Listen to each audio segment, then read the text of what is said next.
Hello, everybody. We're going to get going, and I see folks have rolled in, and there's not that much commotion happening outside, and that's all just to make sure everybody's, getting the blood flowing. So it was actually part of the program that you guys got some Halifax fresh air.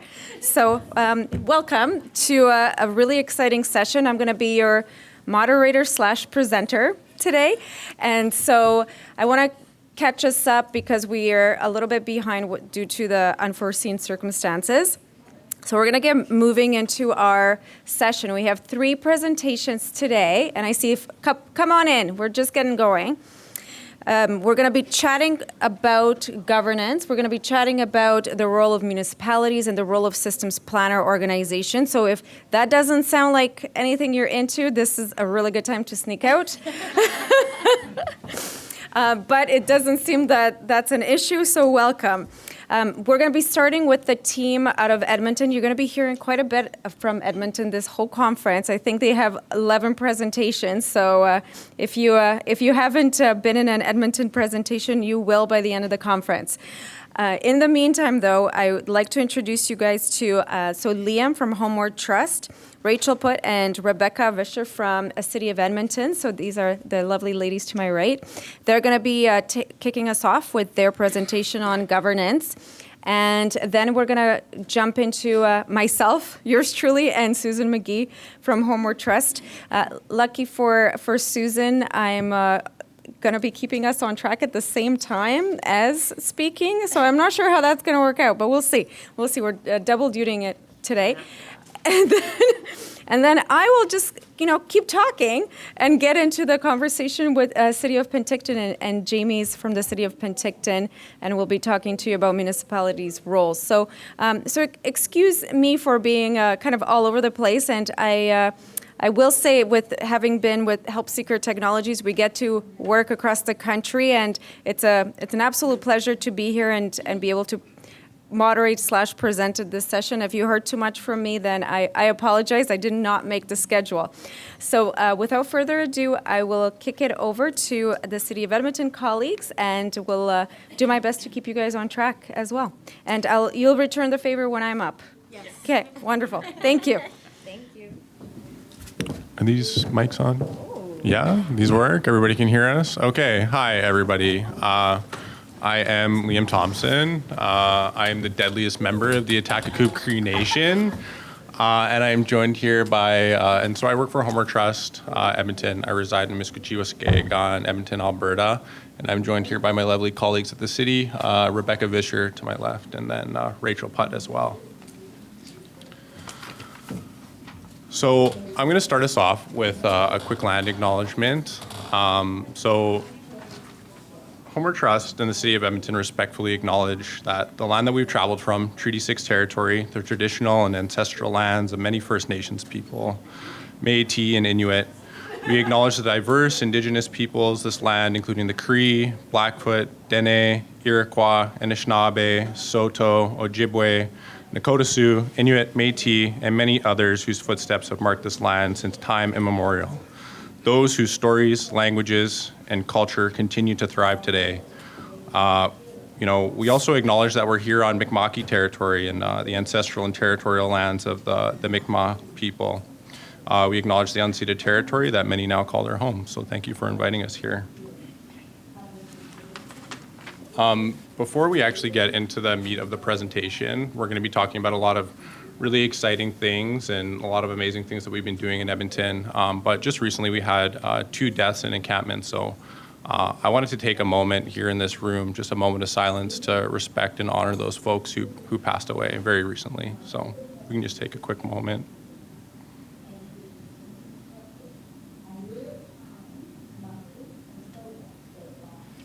Hi. Okay, so I appreciate that, everybody. Thank you. So what we'll be talking about today, I'm just going to go over a couple of the learning objectives. We're going to be talking a little bit about our new community plan, how we're doing it, and how we're working towards it. We're going to be talking about how we actually make a mixed governance model work on the ground in real time in the real world, and why the City of Edmonton is releasing its first homelessness plan shortly after the community plan, and how those are going to work together, and how we anticipate those 2 plans are going to complement each other as well.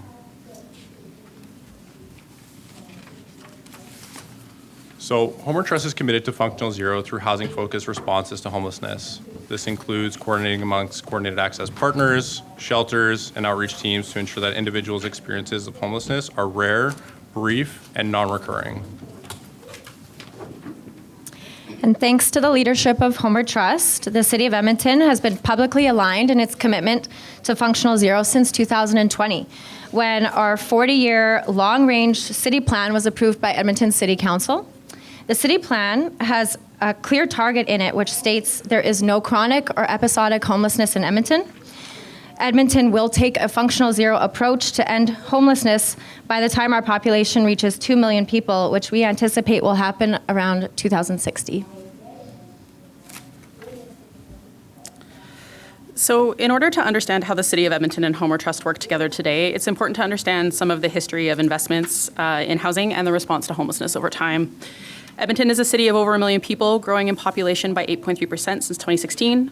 We have the second largest and most quickly growing urban Indigenous population in Canada and are often cited as one of Canada's most attainable housing markets. However, a deeper look into the data reveals that there are a number of social and economic factors that make Edmonton's affordable housing supply less attainable for a growing number of vulnerable households, especially as inflation outpaces fixed income benefits and rising costs of living are putting significant pressure on household budgets for low-income earners. Nearly 1 in 8, or near 50,000 households in Edmonton, are in core housing need. And as a result of the pandemic, the number of people experiencing homelessness has doubled from 2017 to over 3,000 people today. Since the 50s, the City of Edmonton has been involved in affordable housing development in a variety of ways, including developing and operating units. In the 90s and 2000s, during times of difficult economic conditions and government disinvestment in affordable housing, the city moved away from directly operating, instead playing various roles in order to consistently support the affordable housing sector, mostly through contributions of land and limited funding. Like many other municipalities in Canada, we can draw a direct link between the disinvestment in affordable housing by all orders of government that began in the 80s, the emerging consequences of the devastating impact of residential schools and the 60s scoop, and the tumultuous economic cycle as contributing factors to the modern-day state of homelessness. As homelessness became a growing concern in the 1980s and 90s, community organizations rallied to advocate and act on solutions, and the city recognized it could not tackle this issue alone. Established as an independent entity separate from but supported by the City of Edmonton, Homeward Trust is the designated community entity and community-based organization responsible for ending homelessness in Edmonton. This unique structure is different from most local responses out east, where the municipal corporation typically acts as the community entity, community-based organization, or service manager, I think is some language that you use. In Edmonton, the relationship between the city and Homeward Trust has instilled a spirit of collaboration to maximize joint investments in housing programs and developments. Historically, this has practically looked like the city playing a supporting role to Homeward Trust as a funder and collaborator. However, with the experience of a global pandemic and increasing visibility, chronicity, and complexity of health needs experienced by houseless people, the last few years have challenged traditional roles and changed the way that we work together. So just a little bit more about Homeward Trust here. As that community-based organization, we lead the efforts to ending homelessness in Edmonton. We complete this through leveraging high-quality data, running program evaluation, and community leadership to guide systems planning efforts in a synchronized manner. As an aggregator of public funds from all orders of government, we serve as the community entity through the Government of Canada and the community-based organization through the Government of Alberta.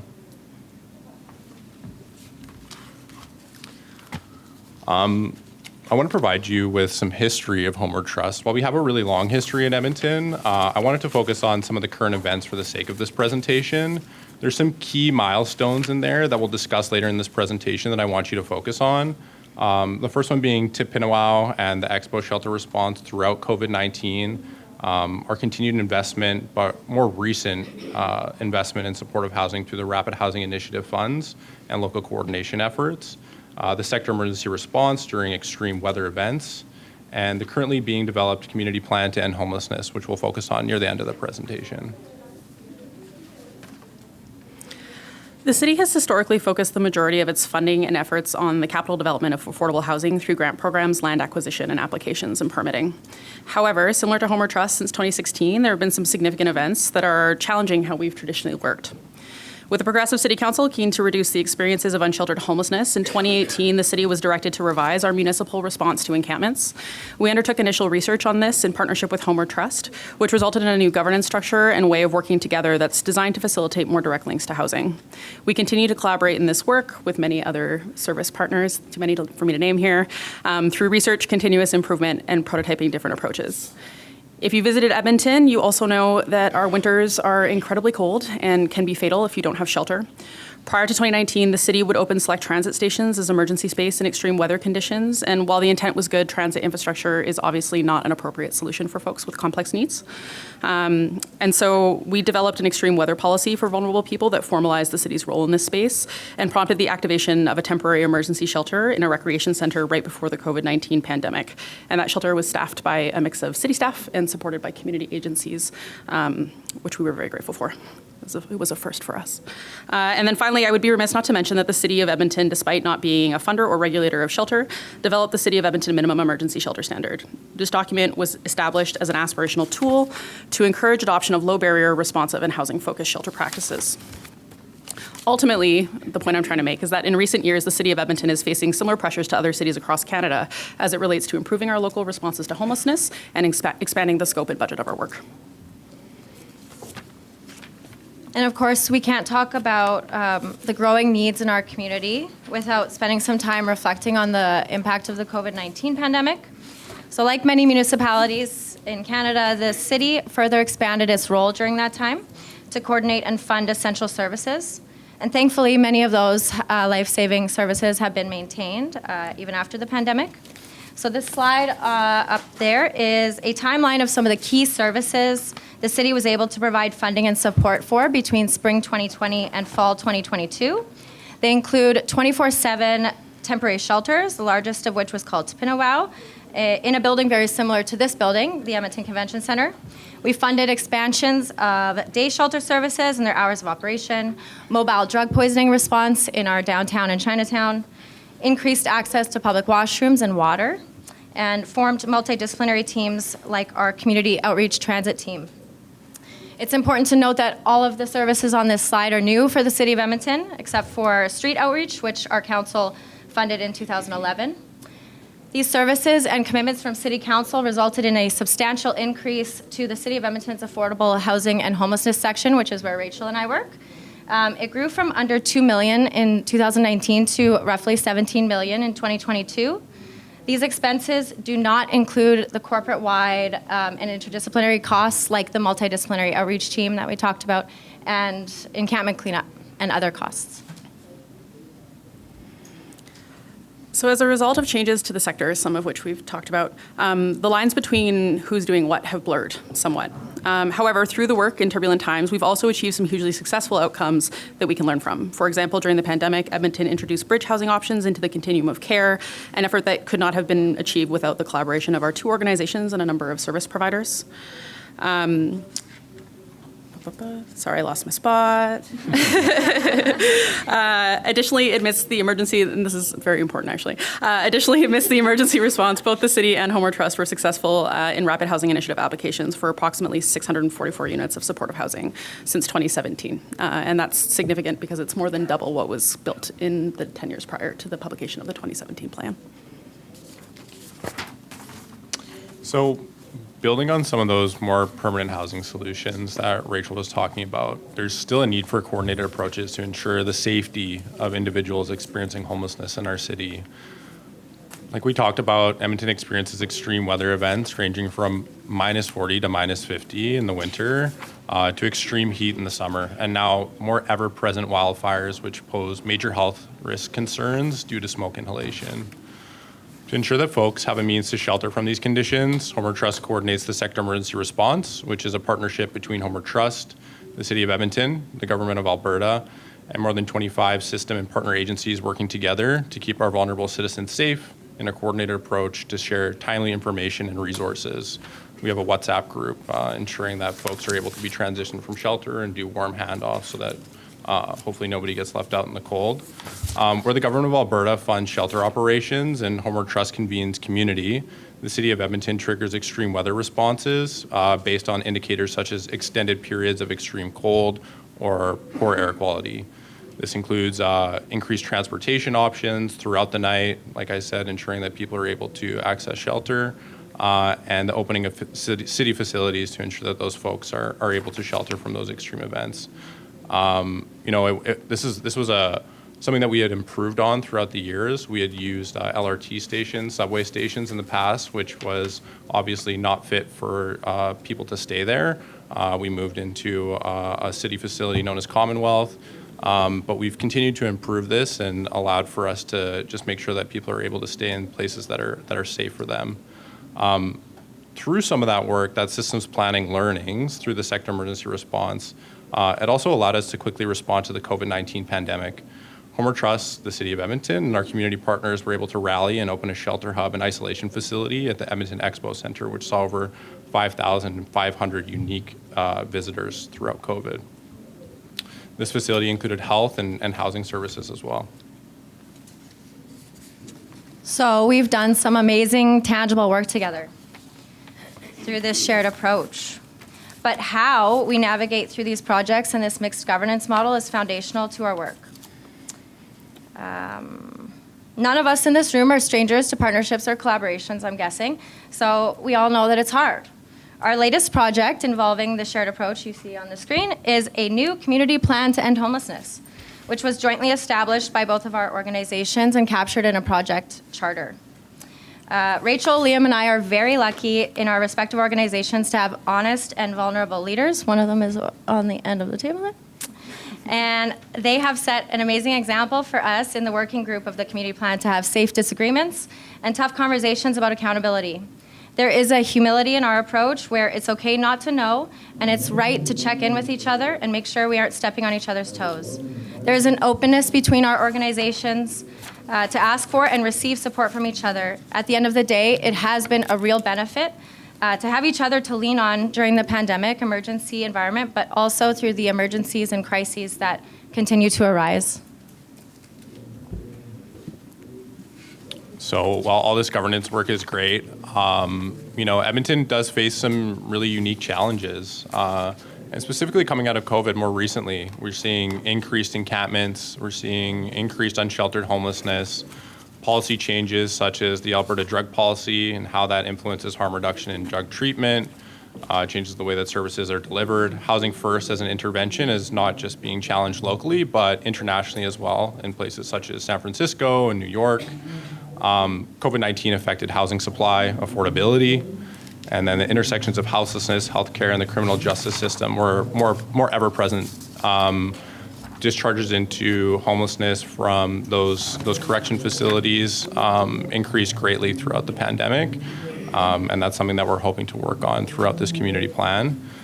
Economic downturn, and then the strategies to addressing specific populations experiencing homelessness has shifted as well too. How we address Indigenous homelessness and how we approach youth homelessness is very different today than how we've done it in the past. So this is a visual representation of exactly how this has affected us, how these specific issues are impacting Edmonton here today. This is an example of our by name list of individuals who are on that. As you can see, in more recent years, the numbers have continued to go up, and really this shows the need for a community plan and coordination amongst not just us as a CBO and our agencies, but with the City of Edmonton, the Government of Canada, and the Government of Alberta.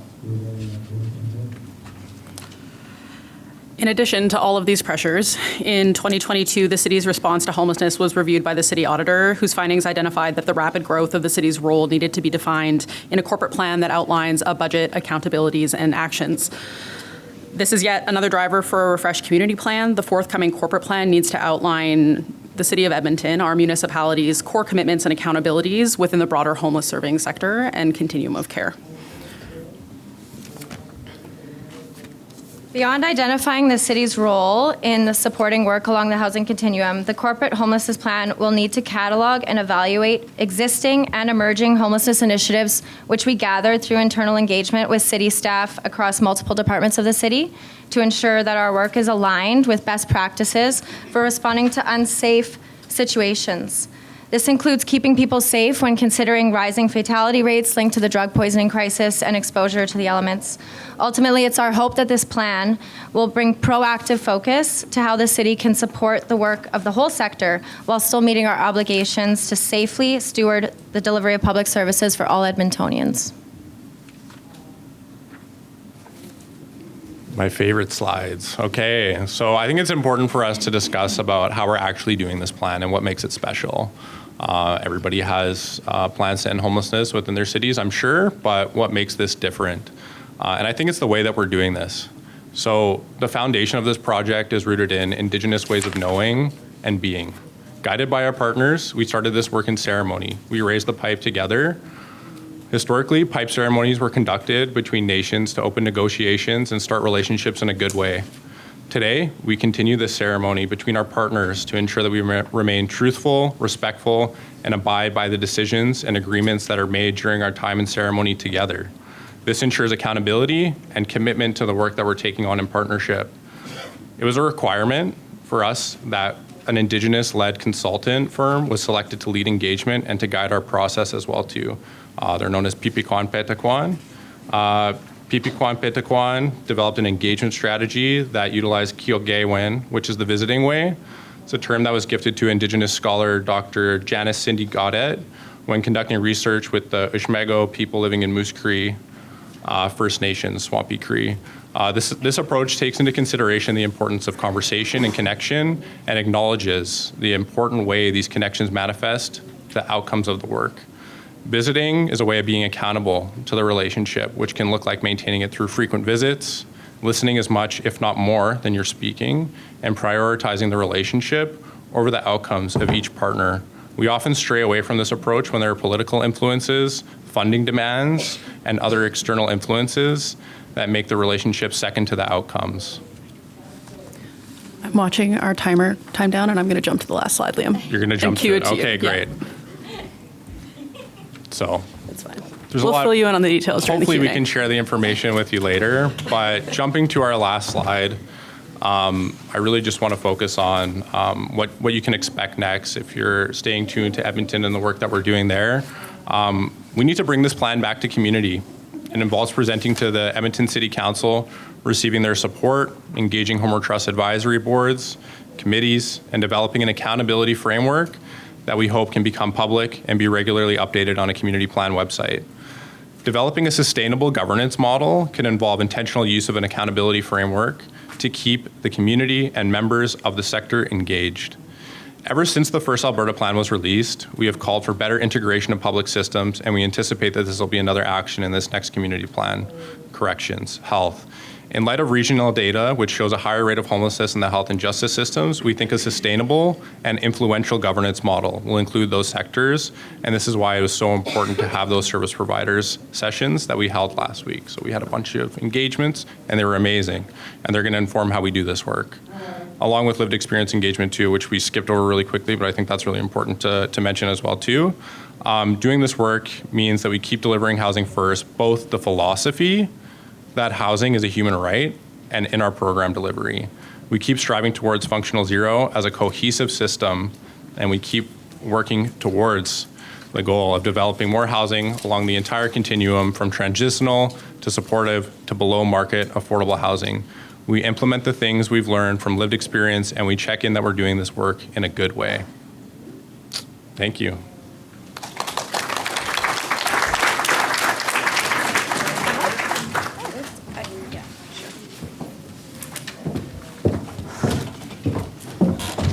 Awesome. Good work, guys. Excuse us as we pull up the next deck.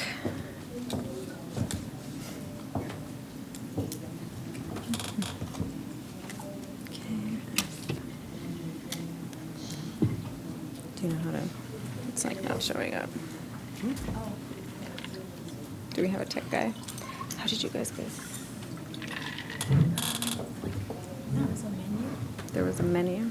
It might be on. Or there were two other files. One of them. It's on the desktop. Maybe that. That other one. Is that one yours? The other one. Is that yours, Hunter? No. Okay, that one. Oh, is that? Oh, that's yours. No? Okay. Okay, just give us a second. Apparently, unless somebody knows how to get things on a screen here. Yeah, because it's actually on the website. Press escape, it'll take you out of this screen. Okay. There's the top left button. Very far. On the left. Let's see. This isn't the slide deck you're looking for? No. Oh, that's from the previous session. Yeah, that's a different sessions. But let's see. Do you want me to start talking now? Yeah, why don't you start talking and then I'll figure it out while you do that. I'll go back There you there. go. Give you some breathing room. There you go. Driving, and you're dealing with that. It's not fun. No. And we will be efficient. Thankfully, I speak way faster than I should. But want to leave time for questions too. So I've been introduced already. I think one of the things that we wanted to do in this session when we talk about governance, and certainly really appreciate the situating Homer Trust and our relationship with the City of Edmonton and how important, I'm going to keep going. Yeah. How important it's great. I think that there's lots of folks in this room, and I want to just kind of also, I've been with the organization for 18 years, so this evolution of system planning, how we talk about it, there might be folks here that have been participating in the system planning collective, and it's really kind of a careful what you wish for sometimes. We've been talking system planning in this space. It comes with growing responsibilities and expectations around decision-making and control rather than influence. And what was community planning then, and what is community planning now? And I will as soon as she gets out of my way. I She know. does this all the time. Well, for some reason, it's like not letting us in here, guys. You're right there. I know, but it's, how do I get that up there? Yeah, what's going on here, right? Okay, strange. What's the name of it? It's Susan and Alina. Let's just try opening it. Okay. I'm going to squeeze in on you. Sorry about that. So just to that, speaking and kind of like taking myself out of Homer Trust a little bit, more so around the system planning space and role and system planning versus system planner. And I think that there's an important kind of conversation to be had around the role and responsibilities of the activity, the verb, and the noun, and what system planning organizations are being asked to do with in the kind of need for alignment in the space. And I want to touch on that too, because quite frankly, there's a ton of people at this very important conference, and there's a lot of different programs, and my sense is too that we may not all be coming out of the pandemic with the alignment locally and with the kind of agreed to strategies that take a lot of work. And maybe we're running a lot of programs that are important, well-intended, but there is I believe, really believe, that when the work is done in a coordinated way, we can really double down on our impact and take the responsibility. We're trusted with a lot of resources as community entities in Canada, and in my province, a community-based organization, the province provides us with resources as well. So just what is that responsibility? And kind of thinking about it I'm really sorry, you guys. So what is the system planning organization? And for those that kind of maybe are not part of that collective, and where is it used to be and where is it now? So there's a few things that we have and we'll talk about in terms of the emphasis on data and some of the maybe less human side of still very important work, which is being able to really measure progress, the efficacy of programs, relying on data that is both people are not numbers. We rely certainly on a lot of the human stories and experiences, and Liam mentioned that, but we also do know that within our context of working with system planning, and those that are not within we have no control over Alberta Health Services or those other programs and those clinical services that are so critical to our work and our success. So how do we now, in this expanding responsibility of having greater and proving this impact, have the right information and that engagement of those systems and the data that we need from those systems and our capacity to actually analyze it and participate in data in ways where when I started, it used to, I say this sometimes, it's like we couldn't get a phone call return from our government at the time, the provincial government at the time, 18 years ago on homelessness. And we can spend a ton of meetings now around spaces where those systems have leaned in, but they've also got many more resources. And that's part of the relationship with the City of Edmonton and the importance of us being able to support each other, because as organizations, and I'm sure there's some in the room that have this huge responsibility, but perhaps are just not there's just doubling down and having, my data team being able to go toe-to-toe with the Edmonton Police Service data team and have discussions about what's true is very challenging. But that's really kind of where we're going. And what's the kind of other scope, which I don't know where I am now, but I will keep. You're actually good. Okay, You're so actually good. the other, well, time is going to be an issue, but the other kind of space around that system planning responsibility is when we started, I would say about 80% of our resources, which were less at the time, would have been on housing first and intensive case management, particularly scattered site models, much less. The City of Edmonton partnership with Rapid Housing and Supportive Housing has been huge, but along with that shift, we've shifted much more into also prevention and diversion spaces, which is, for most of you that are challenged with resource management, that's a slippery slope. We could spend a lot of money on just like eviction prevention. And we've done that in Alberta. Actually, there was a program and it went from $6 million to $65 million in a year and a half. So if we kind of look at that role for the system planner, that expansive space around inflow, outflow, when Liam showed what's happening in our community in terms of that increase in homelessness, drilling down on that and really understanding what's happening, because a big part of that is actually provisionally homeless, so just folks that used to be couch surfing and are now showing up on our list more than they used to because they are relying on those systems because those other systems are breaking down. So really understanding that, credibly being able to work with those system leaders and as peers in a community, some of that takes having the City of Edmonton's authority to say, like, this is what we're doing together, so everybody has to buy in. So that's really important, but the role and responsibility of us as a system planner has certainly changed.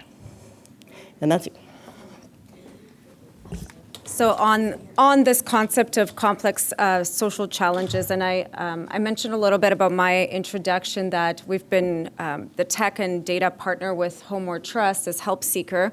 We have the privilege, as I mentioned, that of hopping around different parts of the countries and understanding those complex social challenges. And the big message, of course, is it really is an unprecedented time, right? So we've heard over and over again about the addictions and mental health crisis converging with homelessness and housing instability, and of course, community and personal safety.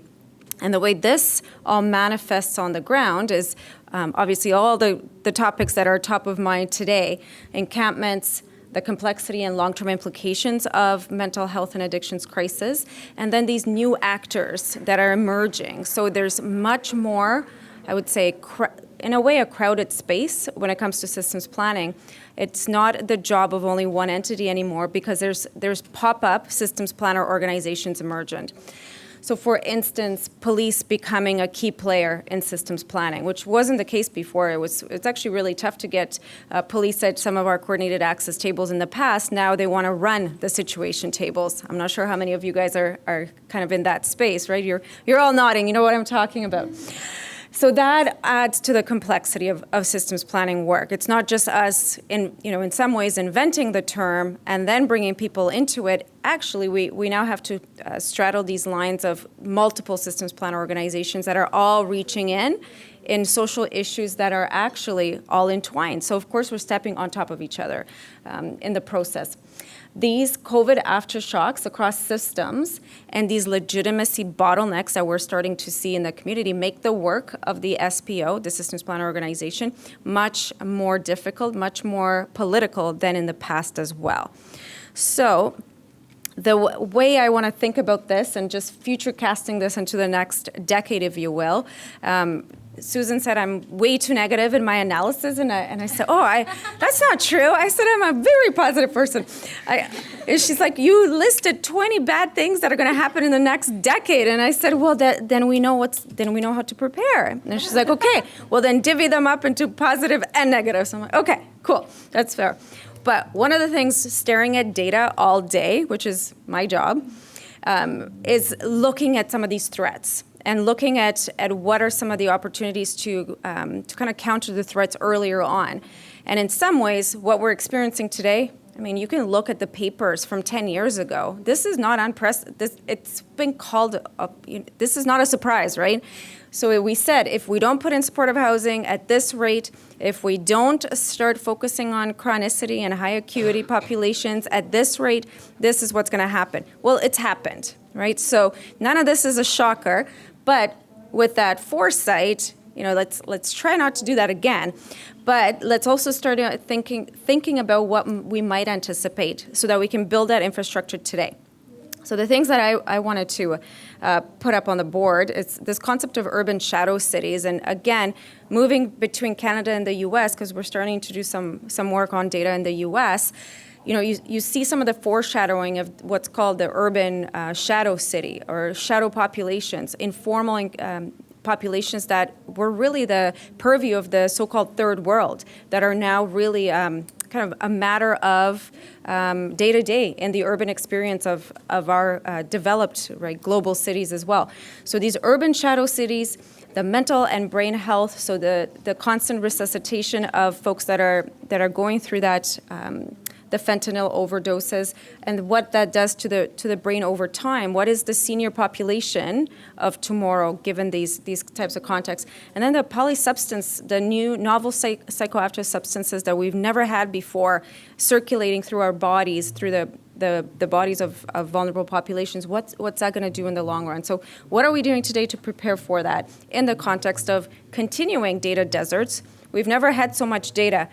But I'm always shocked at how much data goes in a black box that never comes out. We got to get the data out. We got to integrate it and see what it tells us about what's happening. But all of these so-called negative things, they're all opportunities, right? They're all opportunities for intervention earlier on. So what is the innovative housing model of tomorrow? And it's not simply just 3D printing. Like, that's cute, but there's a lot more that needs to be done. The innovative mental health and addictions facilities that feel like a home. Those are the things that we want to think about now so that we're not waking up in another 10 years thinking, hey, geez, somebody should have thought of this. Tech-enabled data solutions. We have artificial intelligence. We don't have to do paperwork the way we did before. And obviously the policy community engagement and politic work. So I'm going to put this one up because it's kind of a weird one, but we love analogies, Susan and I, and this is one of those, like, too many glasses of wine. But we talked about the chemistry of systems change and chemical reactions, and we wanted to call out this housing first debate. And we come out of a province where housing first, in many circles, is term non grata, persona non grata. It's actually a term that is unfavored upon today. Yet in national conversations, we're all obviously advancing the housing first concept. Yet it's a term that it's increasingly polarizing. And I'm not sure if you guys are feeling that in your communities or not, but we're certainly seeing this polarization of harm reduction, treatment first. Pierre Poilievre, Trudeau. Like, it's gonna become.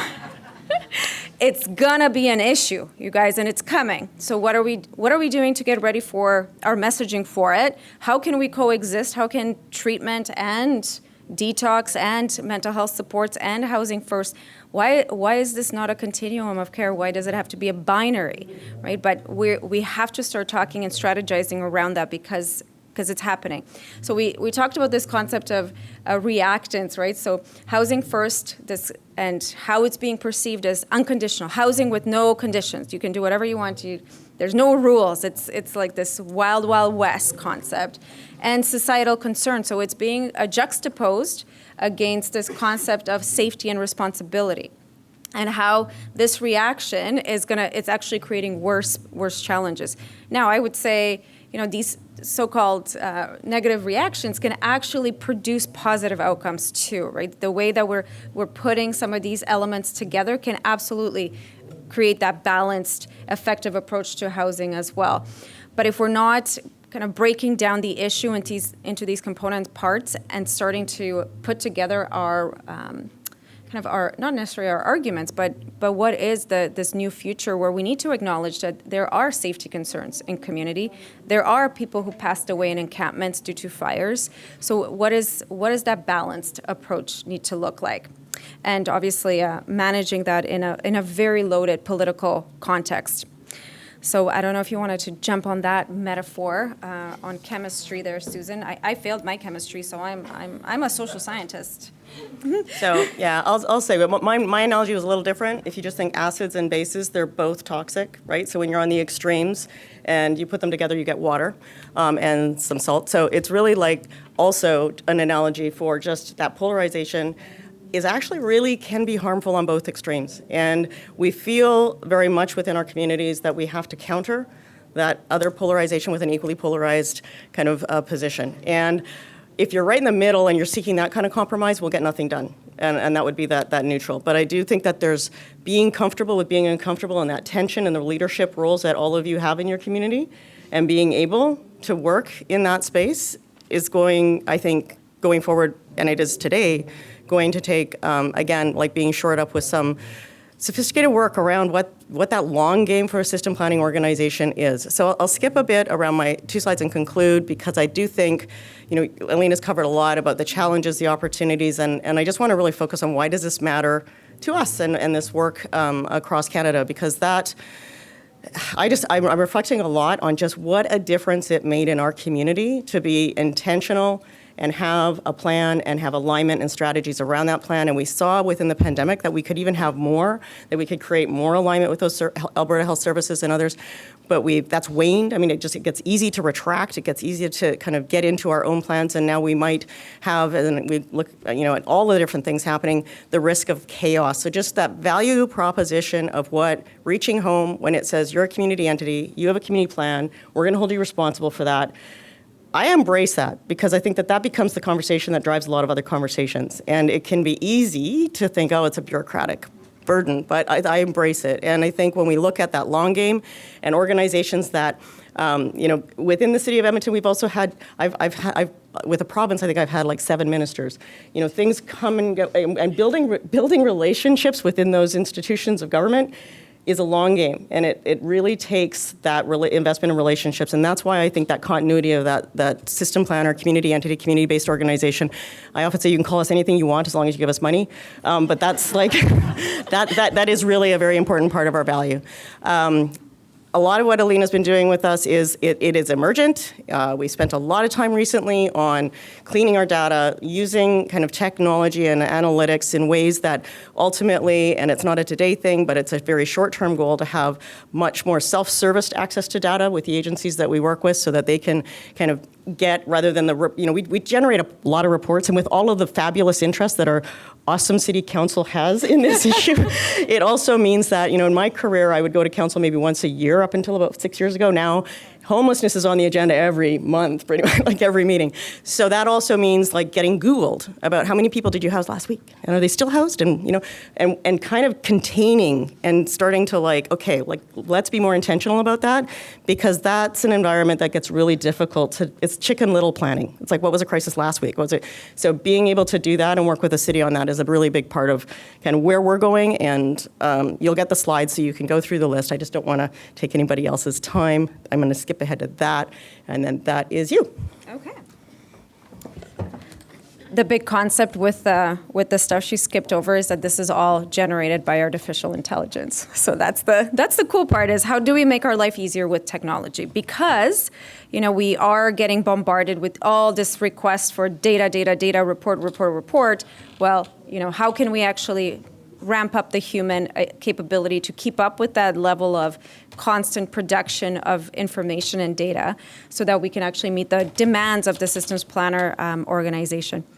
So the big takeaway for this slide is just another call back to this concept of systems planning, that there's an S in there on purpose. And there's an emergent concept that I think Penticton's presentation will really pick up on, that more and more this idea of joining up diverse systems into a whole of society systems planning approach is gaining ground. And so for good and bad, potentially, depending on who's holding the purse strings and the reins on it. But if you're in a community that has, for instance, a community safety and well-being strategy, right, or a health and housing strategy, there's different names to this, but essentially almost an umbrella systems plan under which these domains slot into, which is a great opportunity, because we've always said we really need to integrate. People's needs are much more than homelessness and the housing work that we do. But it's also, of course, meaning that there's another layer on top now, and another hoop potentially that we need to jump through. So on the one hand, amazing opportunity. We've been calling for it. Complex adaptive systems require that holistic systems response, absolutely. But of course, it's embedded in that political acid and base struggle or analogy that Susan mentioned before.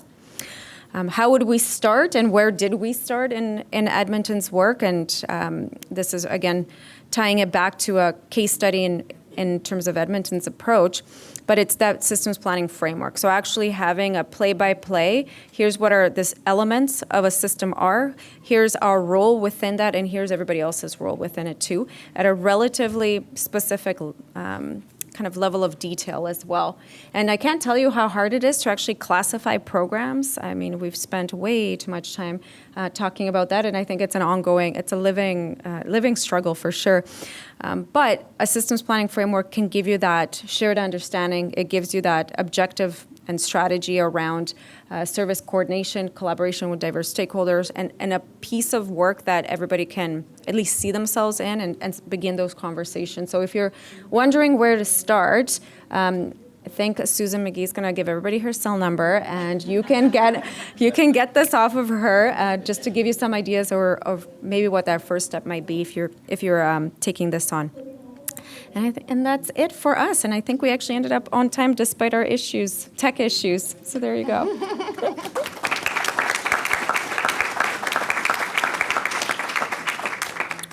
Awesome. Okay, so while I'm here, this is like the weirdest thing to be like moderator and presenter. I'm also happen to be the presenter. This is Tim Richter's revenge for sure on me to make me have 3 roles in one session. This next presentation, it's mostly going to be Jamie on purpose, because like I said, I don't want you guys to get too sick of myself. But this is a piece of work that we were so lucky to be involved in Penticton in BC. And this is truly getting into the role of municipalities in particular as systems planning bodies, despite these challenges of having sometimes multiple systems planners active in one community. So I wanted to give you a sense of the presentation as a whole. For those that are municipalities, actually, I'd love to hear. Anybody a municipality here? Okay. Oh my goodness. Okay. Wonderful. Okay. Great. Okay. Then you're going to love this part. So the evolving role of municipalities in social issues. This is a bit of a changing dynamic. I wanted to give you a sense from Jamie's perspective as well on how the municipality is taking a very active role in this whole of society approach, this integrated systems planning approach, and she'll tell you lots about that.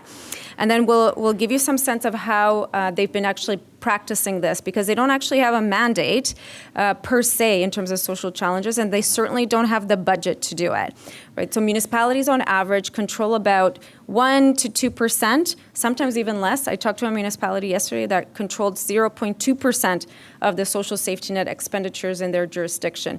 So there's very little you can do in terms of, managing coordinated services when you're really more of a collaboration enabler in that context.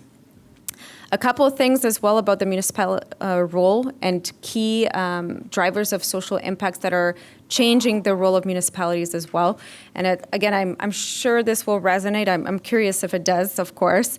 But some of these challenges that you're seeing listed on the deck are parts of the drivers that have created the impetus for municipalities to say, okay, it's no longer something that we can call upon the province to do something about homelessness. It's no longer something that we can wait for the Government of Canada to put some more affordable housing in our communities. They actually have to take the bull by the horns in some ways and take some action to this end. However, municipal roles in all of these social challenges obviously is a contested issue, and I think you probably got that vibe from the City of Edmonton's conversation as well. So in terms of the role of municipalities, the biggest thing I've seen looking at municipalities, it kind of depends on their evolution as well and where they're at in their growth trajectories to a large extent. So I don't want to minimize the role of other factors. However, there are some predictable stages, if you will, of municipal mandate evolution. And so forgive me if this is oversimplifying, but this is the point of some of these presentations is to kind of take a stab at making some of these definitions. So cities, as they grow, and that complex societies grow, adaptive complex systems create some of these effects, so social challenges being an aspect of that. And you can see cities that are starting, they're at different trajectories, right? And I don't want to say it's always the small city that is in the initial stage, but there does seem to be an association between the size of the city and the complexity of the social issues involved. So for sure, there's an element there. What's interesting, though, is complex social challenges like visible homelessness, for instance, or some of these community safety concerns, they used to be associated with cities that reached that 100,000 mark in size. What we're seeing currently, and after the COVID pandemic, is cities as small as 5,000 are exhibiting some of those same trajectories. So the trajectory has sped up in terms of this evolution. So you can see the evolution from one where cities are starting to identify the social issues but have relatively limited responses, to the emergent stage where they take specific actions but might not have a unified strategy. Progressive stage where they're looking at social issues being interconnected and they start to develop these comprehensive plans.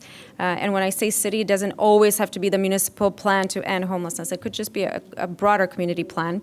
The integrated stage where they're starting to take a proactive measure with a clear social purpose and guiding policy. So cities actually developing social policy agenda, social policy departments, right? Because not every city has a social policy mandate or a department or a cadre of professional staff that are working on this.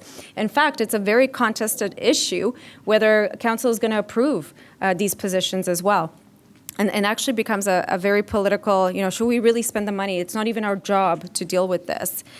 But of course, it's inevitably, as the city continues to grow, they start to develop and incorporate social infrastructure planning across their operations.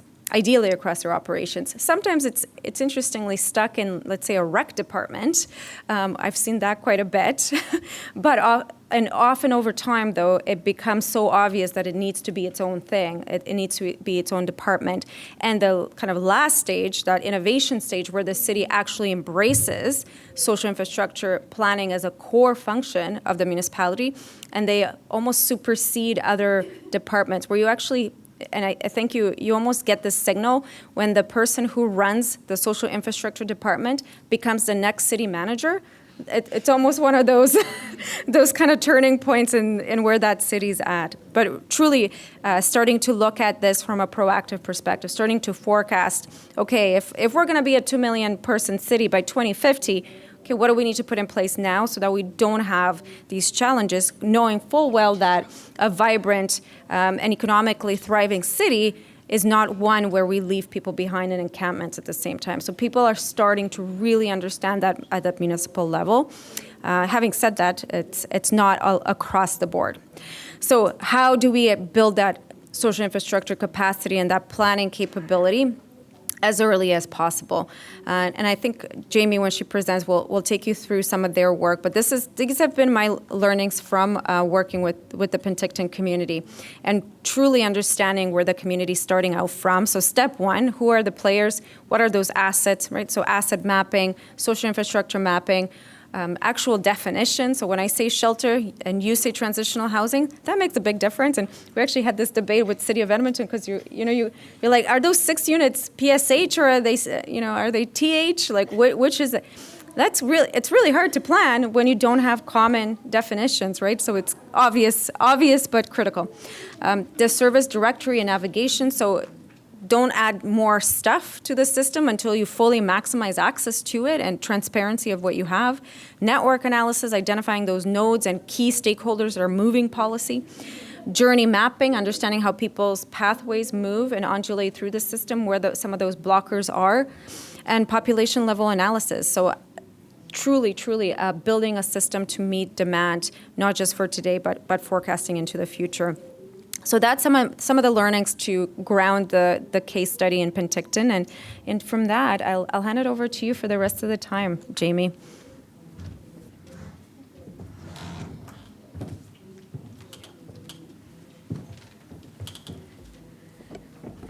Thanks, Alina, and thanks everyone for sticking around. I feel like I got the better half of the presentation, just like we got all the tech issues worked out and everyone's still here and hopefully caffeinated.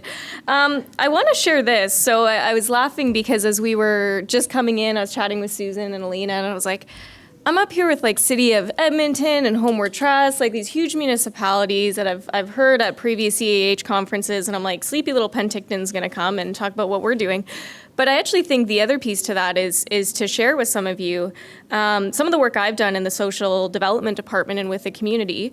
And when I started, no clear municipal mandate around this, no plan to end homelessness, no poverty reduction strategy, no strategy on community safety and well-being. Barely any budget at all, not a reaching home community, so no community entity, and no system planning organization. So I want to talk about that because I imagine some of you who raised your hand and indicated that you come from municipalities might be in that situation as well. And I think that when we talk about governance and what it means, anywhere from having a really, really sophisticated social planning organization to not having anything, there's steps that we can do to start to build that work. And a lot of what I have done has been slow, incremental steps to build up a system that we have. So let's talk about Penticton. Show of hands, who's been to Penticton? Oh, that is so low. You really have to come visit. Like, it's beautiful. We're right in the southern of the Okanagan, BC. We're known as being wine country. We're sandwiched between two beautiful lakes, and we have a population of just under 40,000. And truly, we have a huge aging population. So in the community, everyone knows, like, you come to Penticton to retire or you come there on vacation. We have a really temperate climate, but despite all that, we've seen rapid growth. So our OCP, our official community plan, we've seen twice the level of investment in housing, in the community and development than what we'd originally anticipated. In addition to that, we have one of BC's highest renter populations. So when we started some work with Help Seeker digging into our community, we found that 36% of our population is renting. But despite that, the median income is just around $68,000. So Penticton's in this weird evolution. I sometimes describe it as the toddler that's growing up a little bit. And we're too big to be a small city, but we're too small to be a big city. And our social challenges. So the interesting thing about Penticton is, I would say in the past 5 years or so, we've really seen an explosion in unsheltered homelessness and also concerns around safety. And it's really sort of demanded an interesting level of attention from the city and particularly council and how they want to address that. So I think not dissimilar to other communities, we're seeing, unhoused populations and a lot that are experiencing comorbid challenges with mental health and addictions. But the concerns around safety are really particular. And Alina and I were talking about this just earlier around, we talk about public safety on one hand, instances of crime and what that looks like. And then on the other hand, just the perceptions of safety, which is so broad and incorporates psychological safety and other components. And Penticton, sadly, has huge crime rates, right? So it's not just the perception, there is something there to be tackling, right? We just got our PIT numbers, our point in time count numbers for this year. And when we start talking about Sleepy Little Penticton, you compare it to, the work that Alina's done in Calgary with our counterparts. We have homelessness twice as high as Calgary does, right? Based on the 2023 numbers, we're seeing that over half have mental health issues. 71% have addictions. Like, these are huge numbers. And for a population of, again, around 37,000 people, 166 unhoused individuals is quite big. And when you start to dig into the data a little bit more, you look at unregulated drug deaths, we are way above the provincial average. And if you know anything about BC, you'll know that we've really been struck with the toxic drug crisis. And in addition, you can look at our violent crime severity index there and where we rank. And unfortunately, it's not great. So Penticton in the past few years, as I said, has been in a really interesting spot of how we address this. And our social development department is only 3 years old. And we've been really trying to define where we sit in this and where we sit with community partners. I sort of view it in two parts. When we look at sort of integrated systems planning for community well-being, there's sort of an internal and external component. Collaboration, I think, as some of my colleagues here have mentioned, is going to be familiar to most of you. So working with other orders of government, getting to know your nonprofits, businesses, citizens, and then some of the strategic outcomes that you want to see in your community. I think, as Alina mentioned, we would be one of those municipalities that might have, probably under 1%. I'm going to say like 0.5% of the control of some of our key performance indicators. So the question that I was grappling with when I came into my role was, how can I strategically work with those who do have the influence to achieve common outcomes, which sounds really beautiful, but can be very, very challenging to implement. And that's sort of what the role of the social development department is. I have been trying to describe the role of my department for 3 years. And recently someone's like, what do you do again? And I paused for a moment to remember that you will always be describing the value proposition of what you bring, because it's not always intuitive. You know, until I can go to council and say I've ended homelessness, there's probably gonna be questions around why you wanna invest in this type of work. The best way that I've found to describe it is I support the people who support the people. In my role, what I wanted to do was set out to have a really sophisticated social development department that was data-driven, and that's sort of where we worked with Help Seeker to get a lot of the data that I've presented today. And I have to share, this is the first time Penticton had this level of data, right? So we were really going off those anecdotal stories over the past 5 years, witnessing homelessness, asking those questions. In saying that, though, a lot of it is, actually I shouldn't say a lot, 90% of it is building trust and relationships with partners, and that's how we're achieving outcomes. Forming strategies. Again, I mentioned at the beginning, we don't have a formal plan on homelessness. We are in the midst of developing a social framework, and I'll talk more about that. But a lot of our strategy development has been looking at the current needs, looking at the data, and then working together to start on some slow incremental steps to address that. Guiding progress. So I was chatting earlier today with someone after a presentation, and they're like, how do you sort of communicate that you're doing something well? And for us, it's, you know, working with all of our different partners to look at data, right? So I work very closely with our bylaw department, who now rebranded themselves as community safety officers, with our outreach teams, with our housing providers to take that all together. And then predicting future challenges. So when I've been sort of setting myself up for what a social development department does in the city, I've been very intentional about, you know, doing frequent council updates, going to the community with briefings, talking about some of the data we're finding, new emerging trends, because I think as my colleagues have mentioned, we're planning for the immediate response, but we're also planning 10 years out. And we know in Penticton, I'm sure many communities that you represent in this room are going to see significant growth in the growing years. As I mentioned, I kind of viewed this twofold. So on the one hand, there's sort of the internal role you can play. Leveraging the municipal sort of opportunities, be it land use bylaws, bylaw services. I've done a lot of work with them, worked with RCMP, looked at our core infrastructure and relationships with the municipality. One thing I'd like to mention is we often talk about building relationships with those that in some way, shape, or form we might be at odds with, or we might have a bit of a different municipal or mandate or service. For me, I would say my internal colleagues, while they're my allies and we get along, it took time to actually build up that rapport with other departments.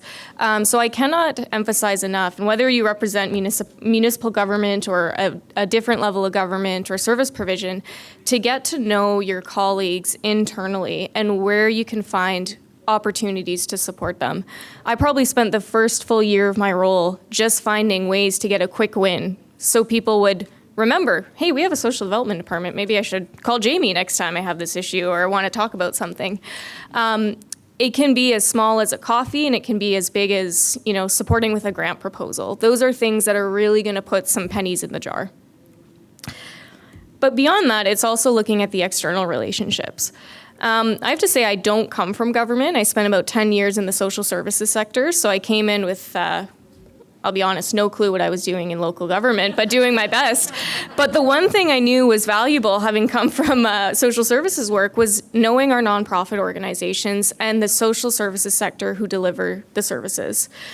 And I will say this, I think to an extent you can have all the time and resources, but if you don't have the relationships with those who are delivering the services, it's a moot point.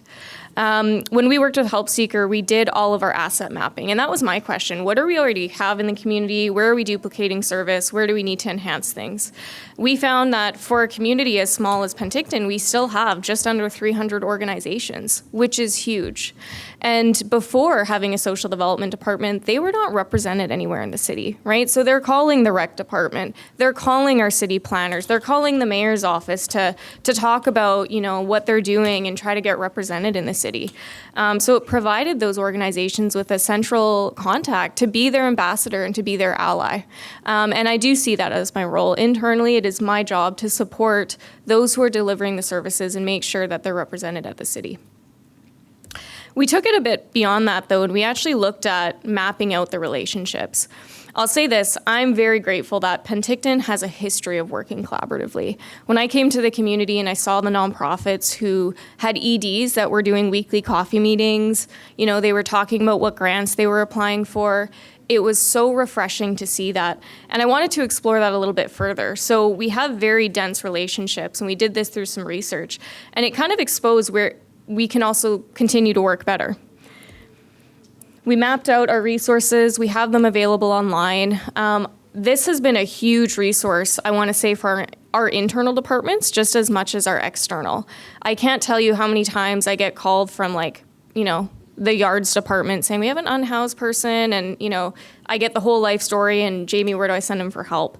So this was an opportunity for me to internally kind of show the sophistication of our department, knowing the resources and being able to direct people to the resources. And then we did some lived experience journey mapping. What was interesting about this is, coming from the social services sector, I think we all know the importance of engaging with folks with lived experience. But what I wanted to do was move beyond sort of the casual, hey, Joe, tell me about your experience. Thanks for that. I'm going to go away, and I can't do anything about it because I work in local government, I have no resources, and now I've just spent your time hearing your story, and I feel like I can't deliver on it. I wanted to understand what a person's journey is like in Penticton, knowing that we're a unique community. So what was that first experience of homelessness? What could have prevented it? What are the supports you need? And we got some really good information around accessing information, employment support, financial assistance, service delivery, that I was also able to take back to the community and say, this is what folks told us. So where can we work together on this? Supply and demand calibration. So I don't have the ability to necessarily change the supply and demand. But what I do have the ability to do is build relationships with those who do to some extent, and that's exactly what we've done.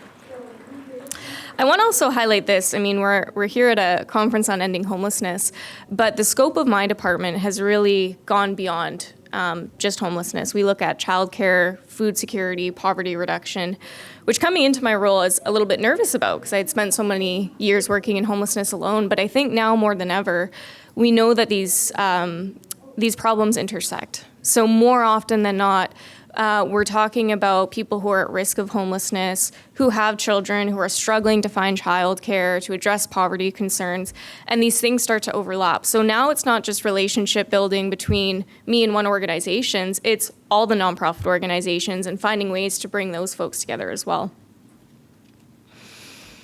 And I'll just end here. I actually don't know where I'm at for time, but just on some core learnings. So municipal leadership. We've certainly had, council changes in between my time and having a department that's 3 years old, and certainly a lot of questions around should we be paying for this and should we be responding to this. as much as you can communicate the success that you've had, I'd say communicate it through the relationships. So one of the things we're working on is a social framework. And prior to coming into local government, I would have sat there and been like, oh, a social framework, it's something the government's working on, some new plan or something that doesn't really make sense to me. But what it does is it identifies the role that I will play and the commitments that I will do. But I also brought together our nonprofit organizations, and I asked them, what is your strategic goal? Like, what are you doing now and where do you want to get to? And what this has actually led to is some really collaborative opportunities that when we have a potential affordable housing project, instead of going through a competitive process and pitting nonprofits against each other, I can say, oh, I actually know that Organization X wants to exist in this space, and the whole sector knows that, so let's do this on consensus-based decision-making and change the way we do things. But I did that through 3 years of relationship building. Collaborative partnerships. So again, I think this can be the big P partnerships and the small P. I have a lot of partnerships that I've engaged in. I've gone after grant funding. We have sort of MOUs with different organizations. But in addition to that, we have very small partnerships of, peers going out with our bylaw team. Things that are very simple, that build trust and momentum in the community. I'll share this. I remember when I first started at the city, someone was like, we're so happy you're in the role. Like, you answered my email. And I was like, I answered, setting the bar really low. But I say that because I think it's important that we don't overshadow just the small things that we can do to build trust. The last one I just want to touch on is the comms drip. Aline and I came up with this term. We didn't do any sort of chemistry equations, but we did come up with this, which is the presence at the key moments and sharing the story and the values. So one of the things I do when I report back on why you have this type of department is to say, hey, I brought together, partner X and partner Y. They were talking about how they want to do this. I have the data knowing, I've grounded this work in data-based evidence practice. And because of that, I was able to bring these partners together who are now, co-investing in this fund together, and now I'm supporting through this. And council can sit there and say, oh, you brought this together and you have the relationships and the data to do that, and now we can see an outcome, which is really, really important. I will stop it there because I think I went over time, but happy to answer any questions here at the end. Thank you.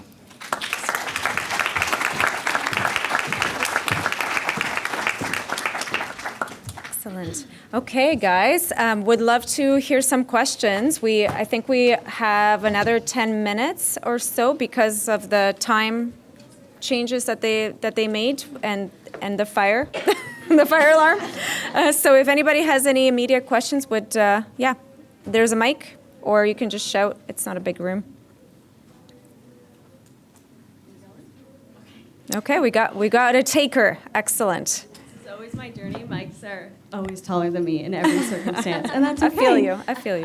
Thank you so much for that presentation. I'm from Nova Scotia. I represent a rural municipality here. I felt really seen in your presentation, so thank you for that. Round of applause for you, particularly around my roles in housing. I'm housed in the recreation department. Oh. Thanks for the shout out. I was like, yep, there it is. I would say we're in year 1 of your 3 years of building out a future department. I see us on the screen quite, especially with Penticton, where I'm from what's also known as the wine region of Nova Scotia. For anyone from Nova Scotia, I'm from the Annapolis Valley. We love the tourism plugs throughout this conference. Especially Nova Scotians. We're like, everyone stay, but don't take all our housing. That's kind of where we're at. My biggest question is, I feel quite confident we have strong partnerships. Our data, our numbers with Pentic, it's actually wild. Our homelessness numbers are almost the same. Similar to Halifax, we mirror the numbers they have in Halifax in a rural area.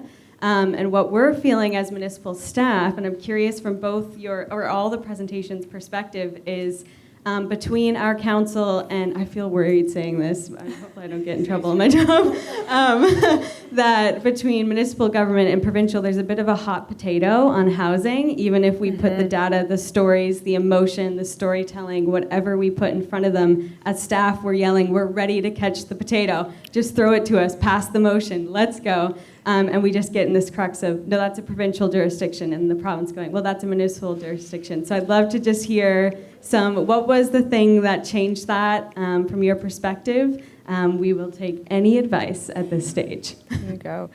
Well, why don't we start with City of Edmonton, and then we'll go to Penticton. Go ahead, guys. I love this question, but I'm also nervous to answer it in a public space. So I think the best example that I can give about getting buy-in from your council on the work is probably through the development of our affordable housing investment plan, which we didn't really get into today. But that plan was developed with the intention to respond to funding buckets as they became available through the National Housing Strategy, recognizing that being the first investor in on the development of affordable housing is the thing that makes you more likely to get more money. And so battling that like risk-averse nature that government can have and identifying that municipalities can play a leading role in that space, and demonstrating to your council how a small investment can result in that many more waves of investment and result in the development of housing has been critical to our success. Yeah. Great. Go for it. Is this on? Oh, it is. Okay. That's a great question. And we've certainly experienced that. I think there is a bit of a hot potato, and I wouldn't say not just in housing, with whose responsibility is it. And I think municipalities are in a role where they really want to defend their local jurisdiction and not feel the provincial downloading that we often talk about. I would say this, I think as city staff, it is often very limited how much you can do, right? And you can sit there and you can show the data. Find your allies in the community who can sometimes speak on your behalf and advocate for the things. I know in our context, our service providers are seen so favorably for the work that they do and often have a certain legitimacy in speaking about things. So I actually didn't mention this in the presentation, maybe I should have. Our systems planning organization is a collaborative model with a backbone organization of United Way, and it has all 20 partners sitting there. And so I'm at that table and I hear that, and sometimes you do hear things. I know what the direction of council is, I know what the direction of the community is, and sometimes they're not aligned. But I think part of my job was to be that ambassador, and so my advice to you is to really find those allies and to start very strategically and very slowly. So for example, just internally with our bylaw department, we had no council mandate. We just slowly started doing it, right? And it was just like, hey, maybe a bylaw officer could take off their uniform and spend time at the youth center. You start slowly building the relationship, and now you have your friends at the youth center going to council talking about how great this is, and it slowly leads to something bigger. So I would start incrementally as well. From Homeward Trust as being one of these critical partners in community, what advice do you have for somebody working in municipalities, Susan? Well, we've enjoyed a good relationship with the City of Edmonton, but we have roots in our community around community. I was the executive director of the Joint Planning Committee on Housing before as this organization grew. So it's kind of our bread and butter, so it's a bit different, but I also think from a GR perspective, I mentioned the number of ministers and the different environments politically, and it's really government relations for me is always help me, help you, help me. So identifying what's important to people and actually trusting the process, cultivating a process where they get to align on their. I know that sounds really flaky, but really, it's usually sometimes the indirect. Strategy is never a straight line between A and B, right? So it's really thinking how can you build relationships, create buy-in, and really it's those key stakeholders in community, and some of them may be surprising in that they're really not the obvious ones. But yeah, just relationships. And it's hard when you're in, a lot of councillors don't like their staff to be really strategic. We have a very strategic housing group, so that can be kind of a little bit something you have to do carefully. But ultimately, it's worth it, doing the good. I got a thing. Sure. The other thing, so Jamie actually said something in her presentation that we also do. proactively get in front of your council, like at every opportunity where you can control the messaging and the information that's going forward. The challenge of the pandemic is really that emergency decision-making model put us in this reactive position where we're responding to like ad hoc requests all the time. And the intention really of the community plan work and the corporate plan work is to help get us back to that proactive decision-making space where we can give information as it's necessary in order to get the decisions that we need to make progress. Thanks. You got an earful there. There you go. Got your list. Awesome. Any other questions? Yeah, go for it.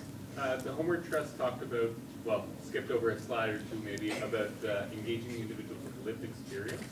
So I wonder if you could just touch on that for a second in terms of working with that population with complex system planning. Yeah, that is a really good question, and I appreciate it. I think beyond the community plan process, Homeward Trust really values the expertise of individuals with not just lived experience, but living experiences of homelessness. And I think in order to design systems that actually serve the needs of individuals experiencing homelessness, you need to speak with those folks and recognize the expertise that they bring to the table. Otherwise, we can sit around as systems planners, as organizers, and develop these systems that we think are effective. But in reality, we've created barriers for people to actually be successful. So in this systems planning in that realm, I think starting with those issues first and identifying those barriers that people are experiencing allows us to then bring that to our systems partners, our agency partners, and say, this is what people are experiencing. This is where we're creating bottlenecks or preventing people from really achieving the success that they're able to, so that we're designing systems that serve the needs of those people. So I also think it's important, Liam, like the committee role. Like we've got a couple of presentations during this conference of some of the folks on our participant committee, and we have a youth advisory committee as well. So formally having and supporting and budgeting, because a lot of times that also requires making sure folks can participate where the economics of participating can be a limitation, and hosting them and including them and making sure that you can afford it is a really big, it's a big part of the commitment, and it needs to be meaningful for sure, but that structure and that formality, as well as the engagement that expands beyond that. Yeah, meaningful and ethical. Great. Yeah, go for it. I'm not sure if I'm going to frame my question correctly, so forgive me if I tangent just a little bit. What I'm curious about is communications from the perspective of those who are in community that probably don't know the kind of work that's being done today. We are in a room where there's 1,800 people all working towards homelessness. However, I think that many of the people that are on the street and living the experience feel very invisible. How is communication playing a role in the movement towards changing the dialogue, changing the narrative, so that these people feel like we actually care and want to do something about the situation? That's a great question. Any takers? Maybe I'll start with put you, Susan, on the spot, and then we'll work our way in. Well, I'll offer you a little bit of a historical lens. I do think that I've maybe been in my job a little too long. I don't know. Somebody here might think that, but it's a very different time too. Like folks have been very engaged. They do. The agency, I think that we're hearing at this conference from folks that are attending with lived and living experience are actually pretty well informed, and they really are getting that information. And I think the role in Edmonton, we have 60 plus intake partners that are not formally funded, but they can connect folks with the by name list and the assessment process is an opportunity for making that connection. And they are maybe, I'm cautious to make assumptions about what people know or don't know, because our conversations with folks are often like they are quite informed. But having said that, it's an ongoing, and one of the things about our by name list, as large as it is, it also has a lot of churn. Like there's folks who come on and off that list all the time, and so it's a never-ending commitment to making sure that the teams, and we've got outreach teams that we contract. There are others that they're able to communicate, and they're supported in communicating what's available. So to add to the question, then that's one aspect of it for the people that have the lived experience. Now my question will go to the community itself and say, this is not my problem. So how are we educating them to say, this is our community's problem, and we need to work together? Is that something that's part of the strategy? I mean, I think we're all dealing with the polarization of this issue in some form or another, and I think it's pretty, there's some specific examples in my community in Alberta in general around that discourse. Alina mentioned it, but I think it's interesting that we have, like last week I spoke at a regional board, the Capital Region Board, economic development, kind of like, we are 21 bedroom communities make up Edmonton as a region, and it was a housing conference, and I was on the panel with the Recovery Task Force for Downtown, really empathetic. Their panels throughout the day all featured somebody who was really focused on and bringing an experience lens either in their frontline work, their organizational work. So we're very fortunate because that's actually become an expectation, permission to play kind of space. Like, there is, but it has to be built, right? And you have to create the safe space for that because it's not always there, for sure. Jamie, do you want to take a run at it? Yeah, I can add a bit. I mean, one of the things we really experienced in Penticton, I talked about the safety aspect. And I know at one point, actually, I'll share a story of something we did that wasn't well received. And it was an anti-stigma campaign. Because on one hand, I think the sector was trying to communicate that individuals experiencing homelessness are individuals and they have human rights. And you had business owners on the other side saying, my property's been destructed 4 times. And I remember, at having some difficult conversations as a community to say, like, how do we address education in a way that sympathizes with both of those experiences and realizes that we need to address those? So we've tried our very best to work in messaging to hear all those sides, right?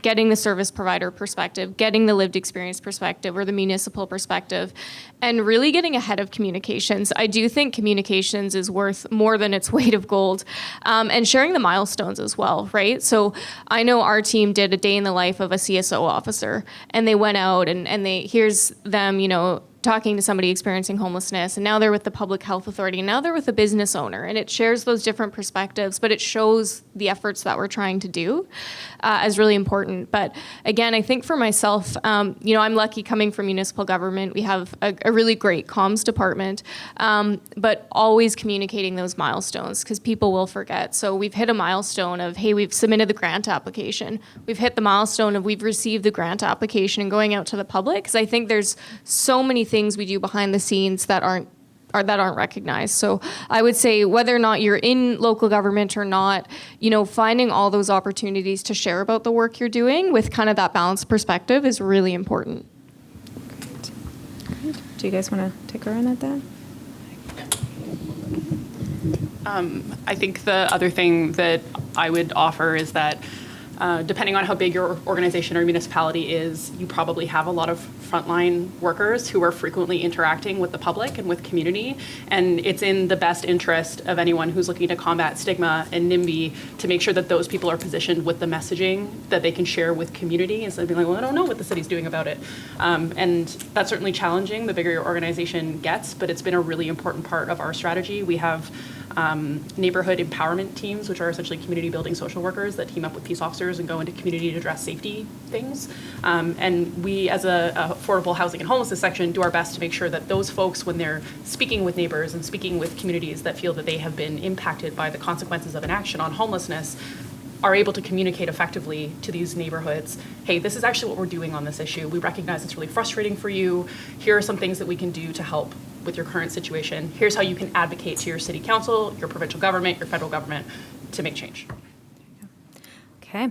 Well, maybe we'll pause it there. So I want to thank you guys. I mean, my parting words, if there are any, is it's going to get potentially pretty nasty in the next little while, right? So this is where we get our data together, right? And get ready to have those political conversations because they're coming, right?